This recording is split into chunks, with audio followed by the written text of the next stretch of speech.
Kevin, appreciate you making some time for us this morning. I know you've been busy with this story. Kind of give our audience a treetop version of what's going on with Nick Smith and North Little Rock. Well, it's turned into one of these things is who's going to be the adult in the room, and not unfairly take away eligibility of a young man that's done the right things. There's been nothing nefarious here. And it really comes down to some technicalities on stuff that don't even, when you boil it down, don't even add up to something that was done inappropriately that should take away eligibility. So at the end of the day, you want the adults in the room to make the right decisions. They haven't done that so far, and they've had opportunities. It's unfortunate because until it gets resolved, this young man, he has to compete this season, by the way, guys. Mm-hmm. He can go to school and graduate. He's still going to be a Razorback, but he's got a lot at stake. McDonald's All-American game, a lot of things now. We know about NIL, but these young men, all these opportunities they have, this is part of their branding and part of their small window to have a basketball career to make money, because we know basketball is not going to last forever. And so it's not just about him being able to compete. The stakes are even higher for a player like Nick Smith Jr. across the board. So, looking at it from the bird's eye view right now, it's not a good look for the adults involved when you start talking about the AAA, the North Little Rock School District, where he's trying to play at North Little Rock High School, as well as Pulaski County Special School District, which is where he transferred out of, attending Sylvan Hills the last 3 seasons. Kevin, you said until it gets resolved. Are you under the impression that he's going to play for the Charging Wildcats or just some other basketball program this season? Well, if it's not there, I think his best bet's going to be going an independent school route, which I think, would be a possibility. But he does not want to do that. He wants to play in North Little Rock. And look, here we are. As a state, we've seen some of the top players leave in the last few years to go play elsewhere. And good for those kids if it was good for them. Moses Moody and K.K. Robinson 2 years ago. For Moses, it was 3 years ago when he went to Montverde Academy. KK followed the next year and went to Oak Hill, and both of those guys have helped them. Other players have left as well. Jalen Rex, who's now at Wichita State. Layden Blocker, who's at Sunrise Christian Academy now, class of 2023. But the kids that want to stay in state that could play for anybody anywhere, like a Nick Smith Jr., the adults in the room have got to get it fixed. That's why I say for now. He wants to be at North Little Rock. He wants to play at North Little Rock. His parents moved into that district. Parents went to folks that were in, as far as they knew, in position to help guide them in that process, including the leadership at Sylvan Hills. They were very upfront and disclosed that information that they intended to transfer and that they were moving, and didn't get correct information on the process, not because Sylvan Hills was trying to create a problem, but because they didn't know. So there's been a lot of missteps. Some of it's been honest mistakes, but when you arrive at a point where people have dug in and can't see, you wonder how genuine it is that they're doing everything they can to make this right when the result right now is he's ineligible. It doesn't make sense. We could have arguments and discussions about recruiting in at the high school level, and should a player have to sit out a full year if they transfer, if there's some proof of recruiting. I probably wouldn't even agree that was okay, but that didn't happen here, even at that level. Yet here we stand today, not far out from the high school basketball season. Nick Smith Jr. right now is not eligible. Right. So let's talk about the technicalities here for those that are maybe not following it as close as some. That you went through the background of played at Sylvan Hills and transferring to North Little Rock, and there are some rules in the AAA eligibility rule book about transferring for purely athletic purposes is one of the things that kind of flags some cases. So get us into the technicalities. You mentioned the parents moved; they tried to do everything by the letter of the law, if you will, with these rules. Where is the hang up? And I know the AAA, from what I've read with your reports, has kicked this back to let the school districts work that out between the two of them. So what are the technicalities that are keeping them currently ineligible?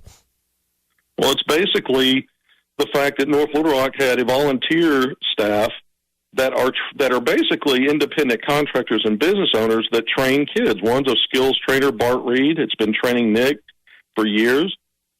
Another one's Jim Eckhart, who owns a gym where some of the top players in the state work out and have worked out. Nick Smith's had a relationship with that gym and with Jim Eckhart since he was in 6th grade. So some of these freelancers also work with certain schools. I mean, the trainer, Bart Reed, has worked out with Nick Smith on Sylvan Hills' campus. That's happened. So there's some bylaws in the AAA where they do try to find, they try to identify potential areas where there could be, some recruiting going on. But the fact that Nick Smith has had contact with these guys with previous relationships, because that's their business that they're in, training local athletes, it's a stretch to think that there was something going on there when the fact is the parents have moved. I mean, they're literally, you couldn't be closer to North Little Rock High School than where they moved to. And they went through the channels to do it the correct way.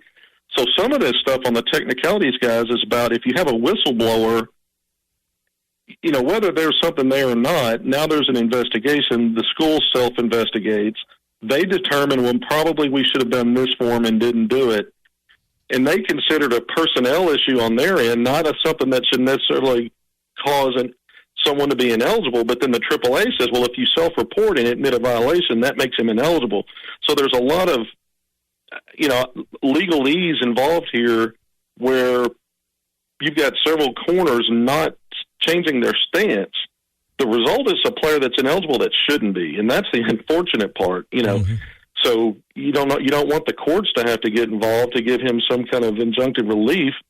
Hopefully it doesn't come to that, because I would think the courts are going to fall in his favor if it did come to that. And I'm not speaking on behalf of Nick Smith Jr. and his family on what their intentions are, but just looking at it logically, the adults in the room need to get this right, because at the end of the day, Nick Smith Jr. should be playing basketball, and he should be at North Little Rock High School. His parents did everything they thought was what they needed to do to make that happen. All right, so you keep coming back to the point the adults in the room need to get it right. So what do the adults in the room need to get together and do?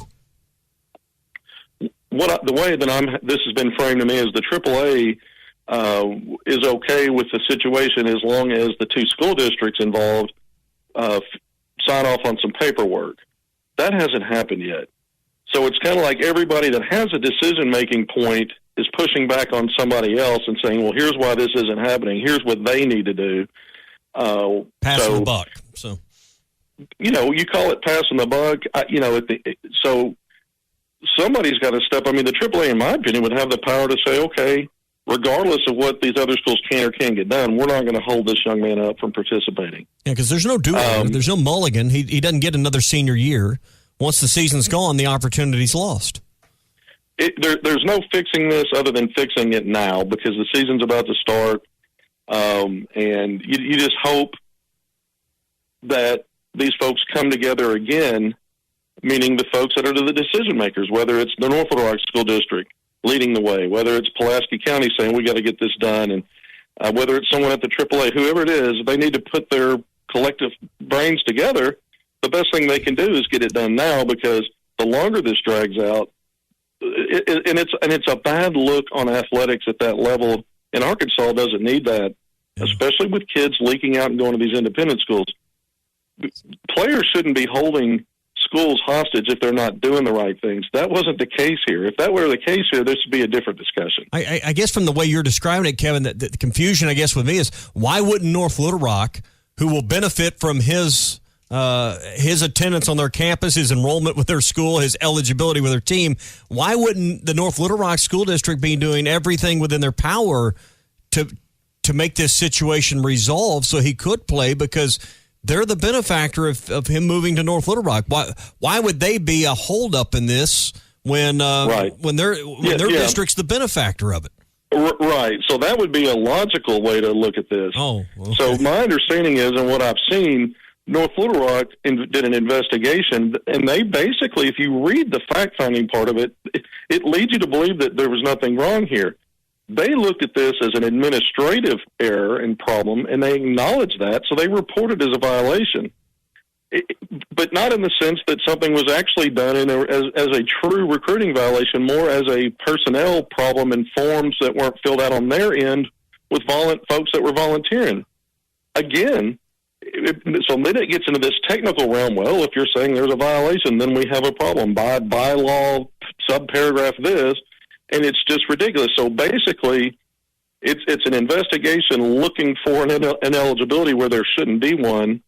And even if the adults in the room logically can say this really isn't a thing, no one's willing to undo things that make sense, make common sense, that are based on what actually happened, that would lead to someone being ineligible. Yeah, maybe some mistakes were made, but it sounds like the mistakes were made on the part of the various districts and people in charge. From what I've gathered and what I've seen and what's been sent to me looking at it, that's my vantage point. That's the vantage point of the other folks that are looking at this that are not directly involved. Of course, the family sees it the same way. It's unfortunate.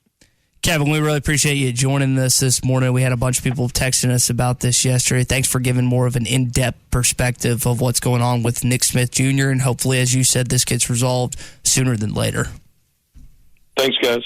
All right, good stuff from Ken McPherson. You can follow him on Twitter at ARHoopScoop. Does great stuff for KNWA, Hogville, and a lot of other places around. We're back and better than ever. A new web interface to start the basketball season and more props, odds, and lines than ever before. BetOnline remains your #1 spot for all basketball and football action this season. Head to the new updated desktop or mobile website to sign up today and receive your 50% welcome bonus on your first deposit. Just use our promo code BELIEVE50 to receive your bonus. That's BLEAV50 to receive your bonus. From basketball, football, and baseball postseason, NHL, boxing, and UFC, right to your favorite Vegas casino games. Don't wait to take advantage of all the amazing offers available for the 2021 season. BetOnline is the fastest and easiest way to bet on all your favorite sports. BetOnline, where the game starts.